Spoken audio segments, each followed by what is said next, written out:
everybody, my name is Sherry. Welcome to my stamp studio. I am going to walk you through the last day of August. So there's a couple of things that are happening because it's the end of August. One, it's the end of celebration. There are several things now that have sold out because it was while supplies last. So when you get to this last day, then of course, if there's any time it's going to be gone, it's going to be then. So if you have something that you wanted to get and you've waited to order till today and your thing's not available, I have a couple of extras of several of the things, not everything and not great quantities of them. But if you call me on this last day of August, then I'll see what I can do to make your order work the way you wanted it. I know I have a couple of the tree lot dies. I can't remember what else I have, but in spare quantities, and either you'll have to email me or text me or call me. You can't place it online and then just you magically know what you want. And then I had said that today would be the last day to sign up for my online retreat, but I want to do another card with this stamp set. So I'm going to extend it through September 1st. By the end of September 1st, you have to have registered for the online retreat, whether or not you want the stamps mailed to you. I will leave the card only and the video portion up probably through the first week of September because those don't require me ordering the stamp sets, just the supplies. So that retreat has 9 projects. It's on the art of stamping. I am using 3 different bundles. You can substitute if you have something similar. So if you don't have trimming the tree and you have lights aglow, it would probably work. You'll have to be a little bit creative because obviously you won't be able to do things exactly the way I do them, but you can make them work. So the 3 bundles I'm going to be focusing on are trimming the tree, the waterfall, and then if you didn't catch yesterday's video, this is up and that's made with the waterfall dies. And then today I'm going to use Apple Harvest again, so you get to see it in a different way, but all of these are up. The first 3 cards I did all had a twist of the art of stamping. These last 2 are just quick cards so I can show you. So the one here is up, and then I'm going to use Apple Harvest today. So you have till the end of September 1st. If you have any questions about the online retreat, you can get just the video content. If you sign up today to be a demonstrator, you still get the planner for free from Stampin' Up. And as a member of my team, you get all the online content for free.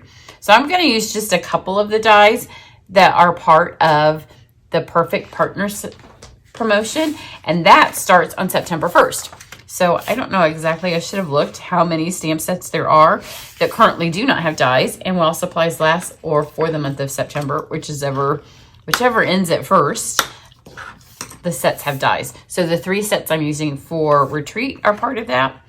And then I have shown you the piggy. That one will have some dies and they're super cute. And I have the Yeti dies, but I haven't done anything with them yet because I've been busy. So I have a sheet of crumb cake cardstock, and then I have a sheet of shimmer white. Oh, my mind is so full of all of the things I need to do, all of the things that I have been doing. It's a little bit crazy. And I'm going to use the larger apple stamp. And this right here goes back to my basic stamping. I've been stamping for almost 30 years. And 30 years ago, all I didn't even have a black stamp head. So there you go. I had what was then kind of a Versamark pad, and I would have heat embossed this. It's still my first love, and that's why we will be doing a lot of it in the retreat. But then I colored everything with my 3 watercolor pencils. These days, Stampin' Up! Has, if you are looking for an inexpensive way to color, the watercolor pencils come in 2 sets in our colors. But for a long time, I survived. This could almost have been what I had. I had 1 red and 2 greens. And you had to buy them individually back then from an art store because I wasn't in Stampin' Up! When I started stamping. And we didn't even have watercolor pencils then. But it's amazing how many colors you can make when that's all you have. And I didn't have a blender pen to color them in like I'm going to do now. I just literally used water and a paintbrush, so you can do that. But we do have 2 sets of watercolor pencils. So I've stamped this in Memento. Now I'm adding the espresso. So to get all the colors, you'd have to get both sets because I'm pretty sure I mixed them here. because I just pulled some out. Some coloring in the stems and the branch with my espresso. And then for my apples, I have Razzleberry, Cherry Cobbler, and Real Red. So the last card I did a Granny Smith. This time we're going to go with red apples. I'm going to start with the Cherry Cobbler because it's the darkest color. And this is really a technique that I started out with when I first started stamping, because I only had limited colors to work with. And even as I added to my colors, I would add like one pencil at a time. So I think I added a yellow next. But we're talking a couple of years that I stamped with just those three. I did use Crayola markers when I would color in my embossing. So I had some Crayolas. But it's not back then that I didn't want this stuff. There just was not as much stuff to pick from. So I've gone around the edges of my apples with the Cherry Cobbler. Then the next darkest color would be the Razzleberry. So I'm going to go kind of in this next rim here. And on this one, I'm going to do, all of them will have a little bit of a different amount of the Razzleberry. Like this one, I'm not going to put much. And over here, I'm just going to put a little strip. And then I have Real Red. I'm going to do that, just kind of a swash in the middle. And that'll ensure that they're all nice and bright.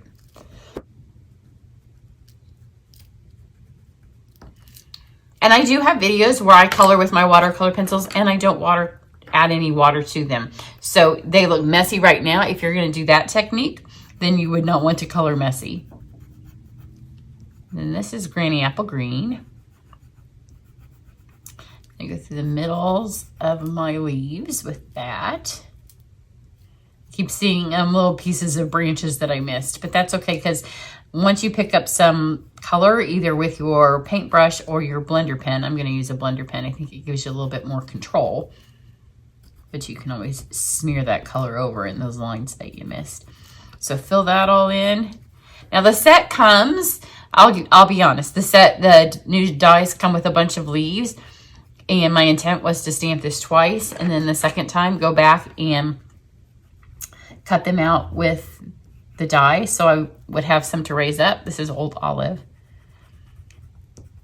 But I have more ideas right now than I have time. So due to time, that's not getting added. That one, I missed the whole leaf.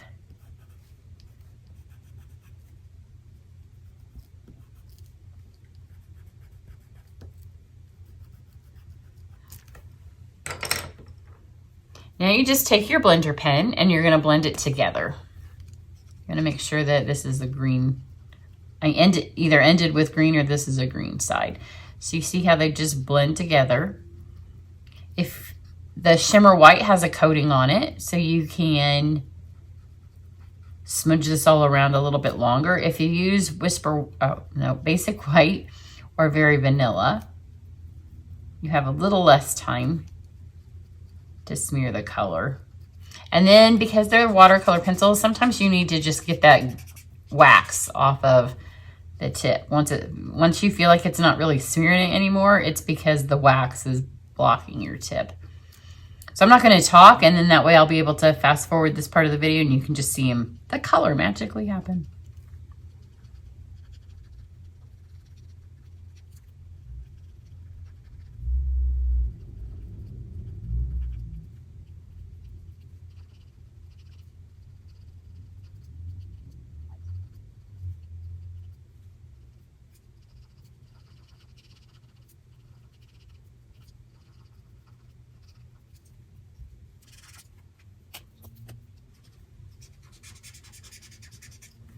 Okay, now I'm going to do the same thing with my apples. But this time, because we have those colors laying right there, you just want to kind of swirl it around.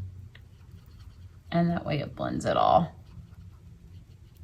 And make sure apples or whatever it is that you're coloring look a little bit more lifelike, because they've got nothing in life hardly is one exact color, unless it's something pretty much man-made. But anything in nature is going to have lots of variations of color, especially as the light hits it. So this will make it look like you knew all about blending techniques and shading, and all we're doing is kind of coloring in a circle. So nothing fancy about what we're doing. It just has a really cool end result.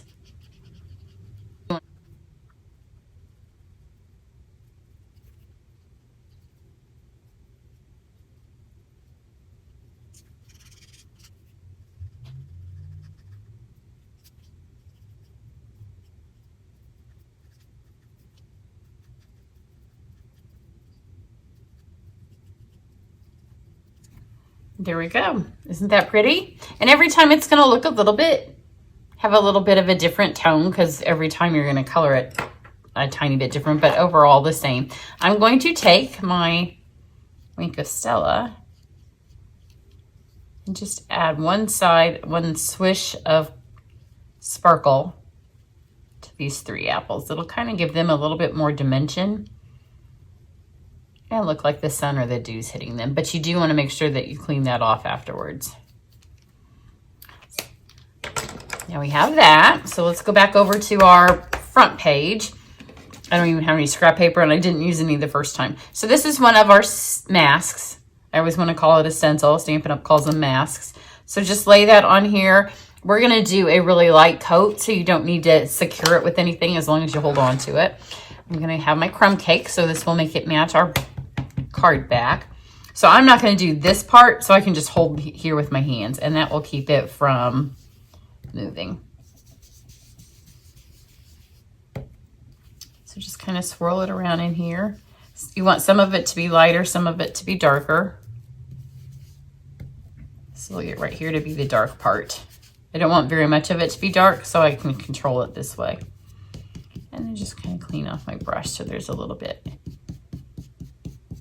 Kind of a little bit everywhere, but I don't want all of it covered. Super simple. But you can see kind of where I just hit it light. Isn't that pretty? And so incredibly easy. And you can do it with any color of ink to match your backgrounds. Oh, I'm not done with that. And then in the stamp set, there are words. And then there's this little, kind of little trellis, a piece of a trellis. So we're just going to use that as well. And just add little bits. So we have this double thing going on here. It matches this stencil really well. Mask. When I used it, I didn't know that it was going to line up so well, but it looks really fun together. And then just kind of get this off. There we go. Then I'll do my words in black. I thought about doing them in red or in green or even in the crumb cake, but I decided the black kind of shows up better because that's a lot going on right there. This says, thanks for your kindness. The dies do come with some labels that will cut some of the words out, but I wanted these right on here. So we have that. I am going to cut out the flowers and the apples. They just line up super easy with that. And then it comes with this little scallopy thing. So this is on the brushed metallic cardstock, which was Celebration. It is gone. I did not know that when I did the card, but we have gold foil, or you can just wait. This will be back in October. You'll just have to pay for it if you didn't get it for free. But I'm going to run these through my machine. And the way this little thing works here is this is the piece that you end up with. Because I know it looks, sometimes you can cut this off and use this. I could do it different on this card, but I am in love with this tiny little strip here. It just adds a perfect little highlight of gold. I'll show you again on this one, see how it is here.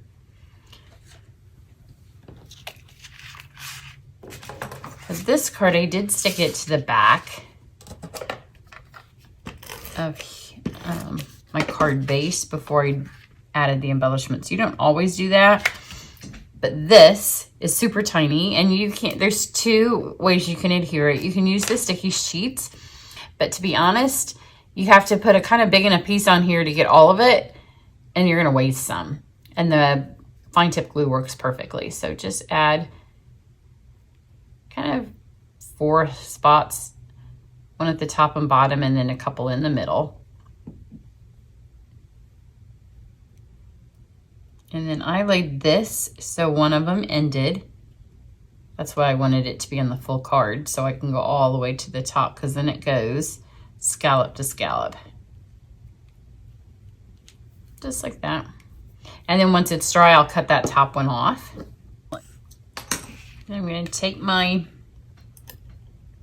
seal and just do a line down here.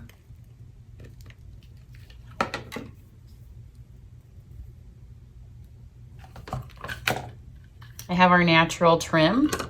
I'm not going to even cut the size that I need. Oh, I thought I put that on the card, so the opening was going the wrong direction. Thankfully, I did not. So just pull one long ways string out of the middle, just one. Otherwise, it'll fall apart. And when you have it here, you can kind of start to get a feel for how much ribbon you need, because that would be the length of the card. We need it a little bit longer than that.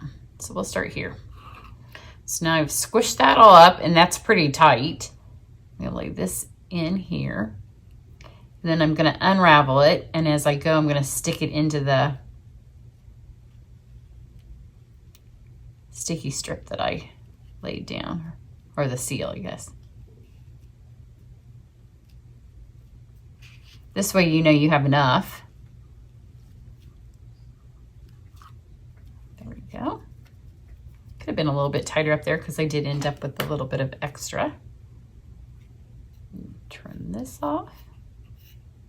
This is a really pretty card, and for people who don't craft like we do, they'll think that you spent a lot of time and that you did lots of fancy stuff to make it look so nice, but really it's very basic.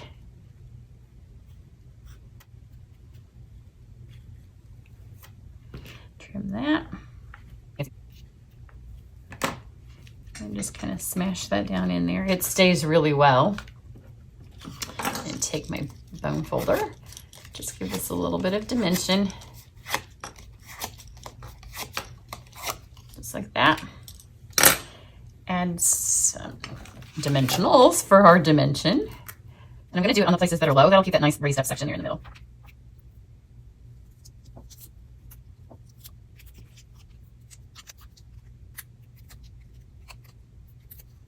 When I can avoid it, I like to not have things just hanging in the middle of my card. So this one works perfect, that you can kind of tuck that stem just under some ribbon here. And then you don't see the start of the branch. It's kind of all tucked under, which looks really pretty.